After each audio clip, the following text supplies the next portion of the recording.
शाम के 7 बजने को हैं। आप देख रहे हैं लाख टके की बात। मैं हूं आपके साथ अनुराग दीक्षित। लाख टके की बात में अगले 1 घंटे देश और दुनिया की वो कौन सी बड़ी खबरें जो दिखाएंगे हम आपको। सबसे पहले बताते हैं आज की पहली और सबसे बड़ी खबर जो हम आपके लिए लेकर आ रहे हैं वो दरअसल में कोरोना से जुड़ी है। कैसे युद्ध होगा कोरोना के खिलाफ, ये अपने आप में एक बड़ा सवाल है और आखिर इसको बड़ा सवाल क्यों बताया जा रहा है समझाएंगे आपको सरल शब्दों में। जो दूसरी बड़ी खबर है वो दरअसल में वर्चुअल रैली से जुड़ी है। एक तरफ कोरोना के आंकड़े बढ़ रहे हैं, दूसरी तरफ 5 राज्यों में विधानसभा चुनाव, लिहाजा विकल्प क्या हो सकता है जिस पर विचार किया जा रहा है, समझाएंगे आपको ये भी। तीसरी बड़ी खबर बर्फ की मार जिससे हाहाकार मचा हुआ है देश के पहाड़ी राज्यों में। और जो चौथी बड़ी खबर हम आपके लिए लेकर आ रहे हैं लाख टके की बात में वो दरअसल में आतंकी साजिश, पाकिस्तान की साजिश से जुड़ी है जहां बैलून वाला प्लान एक्सपोज हुआ है। क्या है ये बैलून, कहां मिला है, क्या कुछ साजिश है, ये भी आपको बताएंगे। लेकिन सबसे पहले बात लाख टके की बात में, सबसे पहले बात कोरोना की। और कोरोना को लेकर जिस तरीके के आंकड़े अब तक सामने आ रहे हैं वो यकीनन हर किसी को डरा रहे हैं। किस तरीके की स्थिति है इस वक्त ये आपको बता दें। दिल्ली में देखिए कोरोना की तेज रफ्तार नजर आती है। 3 जनवरी को 4099 मामले थे, वो बढ़कर 4 जनवरी को 5481 होते हैं। 5 जनवरी को वो बढ़ते हैं और आंकड़े पहुंचते हैं लगभग 10,665। लेकिन आज का जो आंकड़ा आपसे कुछ देर पहले का आया है उसमें 50% का इजाफा हुआ है और दिल्ली में कोरोना के मामले अब बढ़कर 15,097 हो चुके हैं। ऐसा नहीं है कि सिर्फ राजधानी दिल्ली में ही हालात बुरे हैं। कोलकाता की अगर बात की जाए तो कोलकाता में भी स्थितियां लगातार हर किसी को परेशान कर रही हैं। 6,153 मामले थे 3 जनवरी को। 4 जनवरी को थोड़ी सी राहत थी, 6,078 मामले सामने आए, लेकिन अगले ही दिन लगभग 50% का इजाफा कोलकाता में भी हो चुका है। 9,073 मामले आए हैं। ये 5 जनवरी तक का आंकड़ा है, अपडेटेड आंकड़ा नहीं है। कोलकाता के बाद अगर बात की जाए मुंबई की तो मुंबई में देखिए किस तरीके से, किस रफ्तार के साथ आंकड़े बढ़ रहे हैं। 8,082 3 जनवरी को, 4 जनवरी को बढ़कर 10,860, लगभग 50% का इजाफा अगले दिन होता है। और 5 जनवरी को जो आंकड़ा सामने आता है वो आता है 15,166। तो कुल मिलाकर जितने आंकड़े इस वक्त कोरोना के मुंबई में है लगभग उतने ही आंकड़े दिल्ली में भी, उतने ही मामले दिल्ली में भी सामने आ चुके हैं। लगभग 50% का इजाफा हो रहा है 24 घंटे के अंदर। हालात कितने भयावह हैं, हालात कितने खतरनाक होते जा रहे हैं ये समझना बेहद जरूरी है। ये मुंबई की तस्वीर इस वक्त आपको दिखा रहे हैं, मुंबई की तस्वीर इस वक्त आपके सामने। और कुछ ऐसा ही हाल इस वक्त दिल्ली का है और ऐसा ही हाल इस वक्त मुंबई का, कोलकाता का और दिल्ली का। हर जगह लगभग ऐसी ही तस्वीर। लेकिन इन सब के बीच जो आंकड़े हैं वो क्या कुछ रहे हैं। क्या हमारे देश में तीसरी लहर आ चुकी है और तीसरी लहर अगर आ चुकी है तो वो किस रफ्तार से आगे आ रही है ये भी समझना बेहद जरूरी है। दरअसल में जो अब तक माना जा रहा है कि 3 लहर पूरे देश में आई हैं, उन 3 लहरों का मतलब क्या है ये जरा हम आपको बता दें। देखिए 50,000 से 90,000 जो केस हुए हैं वो कितने दिनों के अंदर हुए हैं अलग अलग लहरों के बीच में। देखिए जरा, पहली लहर में 38 दिन के अंदर जो आंकड़े थे 50,000 वो बढ़कर 90,000 हुए थे। लगभग 1 महीने का, सवा महीने का वक्त लगा था। दूसरी लहर में 10 दिन के अंदर 50,000 से बढ़कर मामले 90,000 हो चुके थे। और तीसरी लहर जो इस वक्त चल रही है इसमें 50,000 से, लगभग 50,000 से बढ़कर 90,000 केस हुए हैं सिर्फ 24 घंटे के अंदर। सिर्फ 1 दिन के अंदर 50,000 से 90,000 केस हुए हैं जो पहली लहर में 38 दिन में हुए थे, जो दूसरी लहर में 10 दिन के अंदर हुए थे। तो एक बड़ा खतरा इन आंकड़ों के जरिए हर किसी के जहन में सामने आ रहा है। देश में कोरोना रिकॉर्ड तोड़ने लगा है। पिछले 24 घंटे में देश में कोरोना का आंकड़ा 90,000 के पार पहुंच चुका है।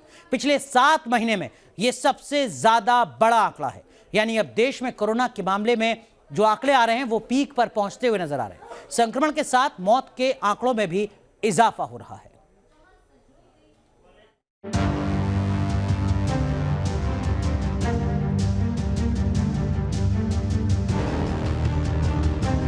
देश में तीसरी लहर का खौफनाक कहर। कोरोना विकराल, बहुत तेज है रफ्तार।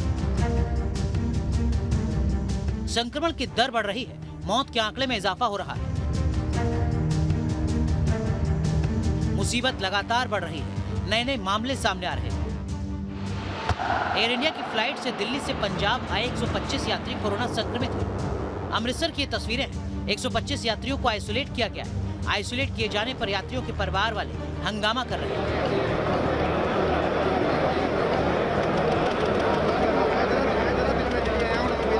खतरा बड़ा है लेकिन मानो एहतियात बरतने को कोई तैयार नहीं।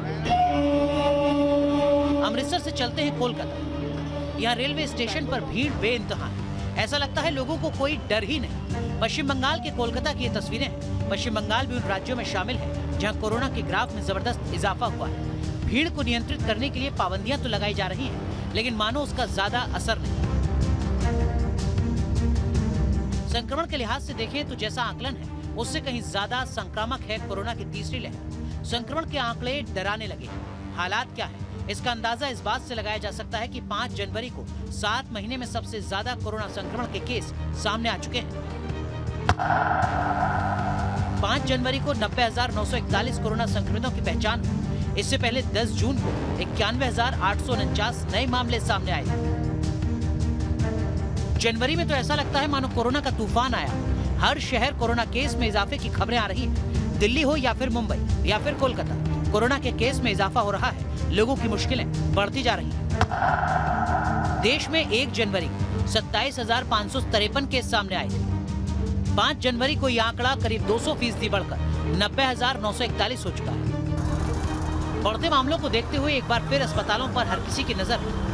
जिस तरीके से कोरोना का ग्राफ बढ़ रहा है वो अपने आप में डराने वाला है। राजधानी दिल्ली की बात करें तो यहाँ पर 9 अस्पतालों को कोविड डेडिकेटेड कर दिया गया है और तकरीबन 1000 बेड बढ़ा दिए गए। प्राइवेट हॉस्पिटल्स को भी कहा अगर 50 से ज़्यादा बेड है तो 40% रिजर्व रखे जाने चाहिए कोविड के लिहाज से। अगर देश भर के आंकड़े की बात करें तो वो भी लगातार बढ़ता हुआ नजर आ रहा है। ऐसा नहीं है कि सिर्फ संक्रमण के मामले सामने आ रहे हैं, मौत के आंकड़ों में भी इजाफा होने लगा है। अलग अलग जगहों से मौत की खबरें सामने आ रही हैं। दिल्ली में 3 जनवरी को 1 मौत हुई थी, वहीं 4 जनवरी को 3 और 5 जनवरी को 8 लोगों की जान गई है कोरोना के चलते। पश्चिम बंगाल में भी मौत के आंकड़ों में इजाफा हुआ है। बंगाल में 3 जनवरी को 13, 4 जनवरी को 16 और 5 जनवरी को 17 लोगों की मौत हुई। मौत का ग्राफ केरल में बहुत तेजी से बढ़ रहा है। केरल में 3 जनवरी को 6, 4 जनवरी को 30, जबकि 5 जनवरी को 29 लोगों की मौत हुई। बढ़ते कोरोना ग्राफ को देखते हुए सरकारों की तरफ से पाबंदियां भी सामने आ रही हैं। पटना में पाबंदियों के साथ चेकिंग जोरों पर। जी हां, जगह जगह धावा दल, पुलिस की टीम बस को, सार्वजनिक जितने वाहन हैं उसको चेक कर रही है। जो उससे जुड़े हुए पदाधिकारी हैं वो चेक कर रहे हैं। क्या चेक कर रहे हैं आप लोग? जी, हम स्टैंडिंग पैसेंजर जो है तो और मास्क मस्ट है। बगैर मास्क की गाड़ी में यात्रा नहीं कर सकते। संकट बड़ा है, सरकार कदम तो उठा रही है लेकिन जनता के सहयोग की बड़ी जरूरत है। कोविड प्रोटोकॉल का पालन हो, ये हर किसी की जिम्मेदारी है। पटना से रजनीश सिन्हा के साथ टीम न्यूज नेशन। तो एक तरफ बहुत तेजी से कोरोना के आंकड़े बढ़ रहे हैं, वहीं दूसरी तरफ अस्पतालों में जिस रफ्तार से लोग एडमिट हो रहे हैं वो अपने आप में एक थोड़ा सवाल खड़ा कर रहा है। और ऐसा आखिर हम क्या क्यों रहे हैं, जरा कुछ आंकड़ों के जरिए आपको समझाने की कोशिश करते हैं जो आंकड़े अब तक सामने आए हैं। सबसे पहले बात करते हैं दिल्ली के अस्पतालों की क्या कुछ स्थिति है। दिल्ली में 3 जनवरी को 124 ऑक्सीजन बेड पर मरीज थे, ये समझना बेहद जरूरी है, जो बढ़कर 5 जनवरी को 843 होते हैं। लगभग 700% का इजाफा होता है 3 दिन के अंदर। और अब जो 6 जनवरी का आंकड़ा सामने आता है वो 846 से बढ़कर 1116 मरीज हो जाते हैं। तो अगर आप 3 जनवरी के 124 मरीज से तुलना करें 6 जनवरी की, तो देखिए जरा 124 से बढ़कर 1146 मरीज हो जाते हैं सिर्फ 3 जनवरी से 6 जनवरी के बीच। ये सवाल यहां पर इसलिए गंभीर है कि दिल्ली में जो कुल ऑक्सीजन बेड हैं वो 12,037 हैं, तब जबकि इनकी संख्या को बढ़ा दिया गया है। लेकिन पिछले 3 दिन से 4 दिन से जिस रफ्तार से ऑक्सीजन बेड पर बड़ी संख्या में मरीज एडमिट हो रहे हैं, उसके बाद बड़ा सवाल खड़ा हो रहा है कि क्या वाकई इन मरीजों को ऑक्सीजन बेड पर एडमिट करने की जरूरत है या एक भय का माहौल है जिसके चलते मरीज एडमिट हो रहे हैं जाकर ऑक्सीजन बेड पर। इस सब के बीच कोरोना की रफ्तार तेज है, संक्रमण दर भी बढ़ रही है, अस्पतालों में भीड़ बढ़ती जा रही है। इसके साथ ही हेल्थ इंफ्रास्ट्रक्चर की तैयारियों पर हर किसी की निगाहें टिकी हैं। सवाल अनजाने डर में अस्पताल में भर्ती होने का भी है। जानकार लोगों को एहतियात बरतने की सलाह दे रहे हैं, लेकिन सवाल यह कि क्या वाकई उस सलाह का पालन हो पा रहा है।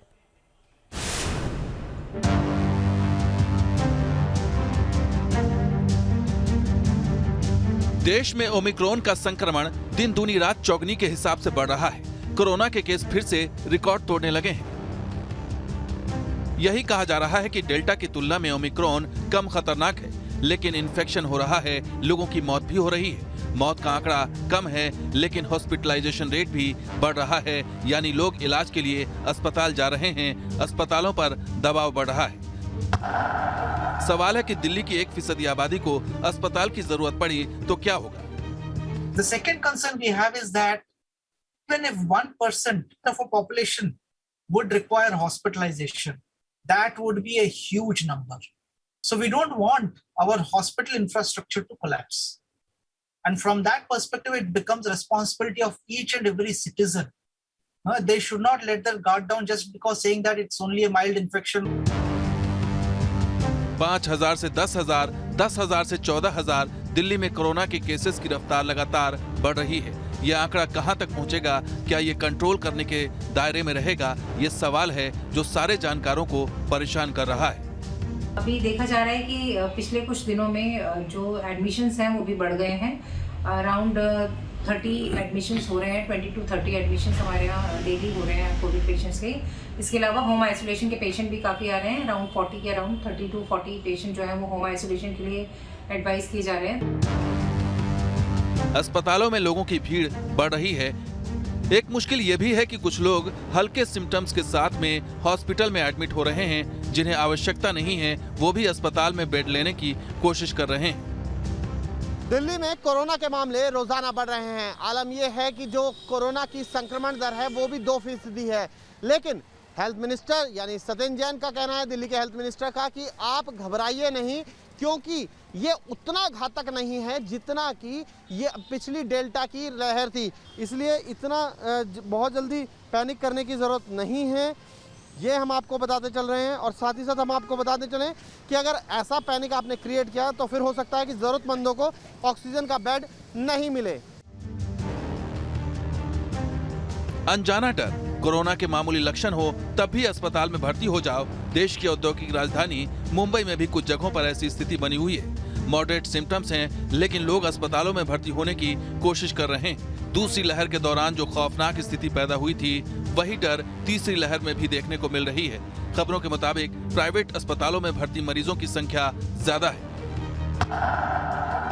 कुछ जानकारों के मुताबिक मुंबई में अभी भर्ती मरीजों में 30% मरीजों को ऑक्सीजन की जरूरत है। वहीं दूसरी लहर के दौरान अस्पताल में भर्ती 85 से 90% मरीजों को ऑक्सीजन की जरूरत थी। जानकारों का यही कहना है कि अस्पतालों पर दबाव न बढ़े, इसके लिए लोग कोविड प्रोटोकॉल का पालन करें, लेकिन साथ में मामूली लक्षण होने पर भी अस्पताल में भर्ती होने की कोशिश न करें। दोनों स्थितियों में कोरोना के खिलाफ जंग में मुश्किल हो सकती है। दिल्ली से मोहित बख्शी के साथ टीम न्यूज़ नेशन। दिल्ली में जब डेंगू फैलता है तो अक्सर देखा जाता है बीमार लोग चाहते हैं कि उनको एम्स में एडमिट कर लिया जाए।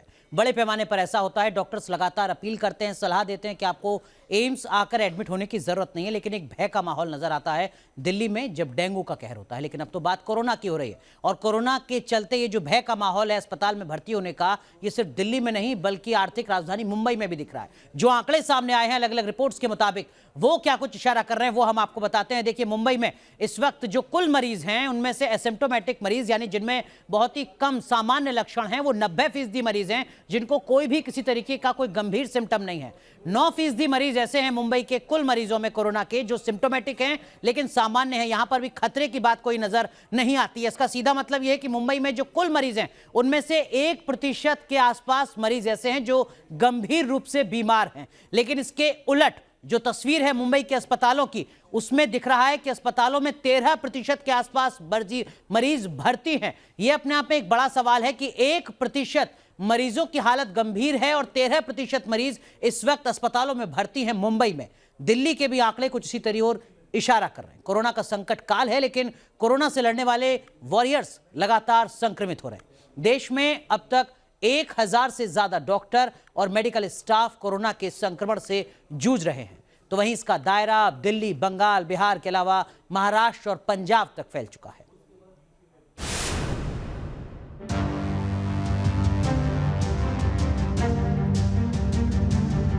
जिन योद्धाओं पर कोरोना से लड़ने का जिम्मा है वो संक्रमण का शिकार हो रहे हैं। जिन डॉक्टर्स ने दूसरी लहर के कहर को रोका था वो तीसरी लहर में कोविड की चपेट में आ चुके हैं।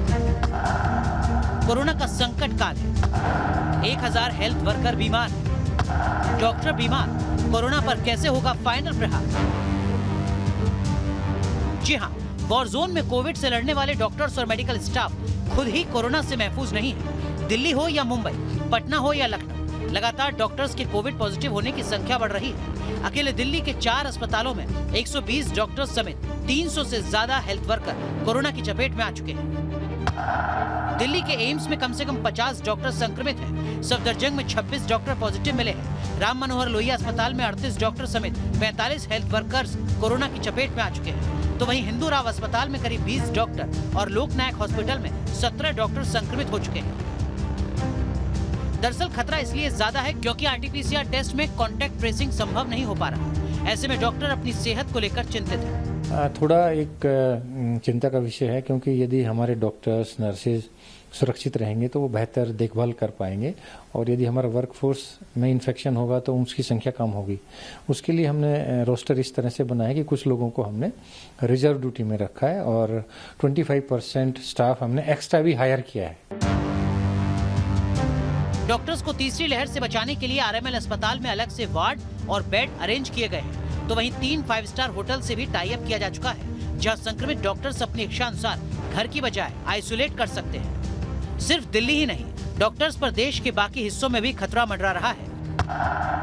महाराष्ट्र में 260 रेजिडेंट डॉक्टर्स संक्रमित हो चुके हैं, जबकि अकेले मुंबई में 230 रेजिडेंट डॉक्टर्स कोविड पॉजिटिव हो चुके हैं, जिनमें मुंबई के जेजे अस्पताल में 61 resident doctor, king Edward memorial अस्पताल में 157 डॉक्टर मेडिकल स्टाफ संक्रमित है। इतना ही नहीं, पिछले 2 दिन में चंडीगढ़ पीजीआई के 140 डॉक्टर और मेडिकल स्टाफ भी कोरोना पॉजिटिव हो चुके हैं। महाराष्ट्र में कोरोना मरीजों की संख्या एक तरफ जहां तेजी गति से बढ़ रही है, वहीं दूसरी तरफ अब कोरोना को रोकने के लिए हमारे फ्रंटलाइन वर्कर, हमारे कोरोना वॉरियर्स यानी कि डॉक्टर जो है वो भी अब कोरोना से संक्रमित होते हुए नजर आ रहे हैं। साथ ही साथ अब कोरोना से नर्सेस यानी कि जो अन्य मेडिकल स्टाफ है वो भी बाधित हो रहा है। डॉक्टर्स पर कोरोना का संकट बिहार, झारखंड से लेकर उत्तर प्रदेश तक मंडरा रहा है। पटना में 200 डॉक्टर्स के संक्रमित होने की खबर है, तो वहीं रांची में 179 डॉक्टर और मेडिकल स्टाफ संक्रमित पाए गए। देखिए, अभी जो स्थिति है वो नाजुक है। जिस रफ्तार से जा रही है वो तो सबको इफेक्ट कर रही है, कम्युनिटी में किसी को छोड़ नहीं रही है। तो अभी जो सिचुएशन है, डॉक्टर्स अफेक्टेड हो रहा है, पुलिस अफेक्टेड हो रहा है। डॉक्टर्स अगर अफेक्टेड होगा तो पूरा सिस्टम जो है वो तो सिस्टम तो ब्रेक डाउन होगा।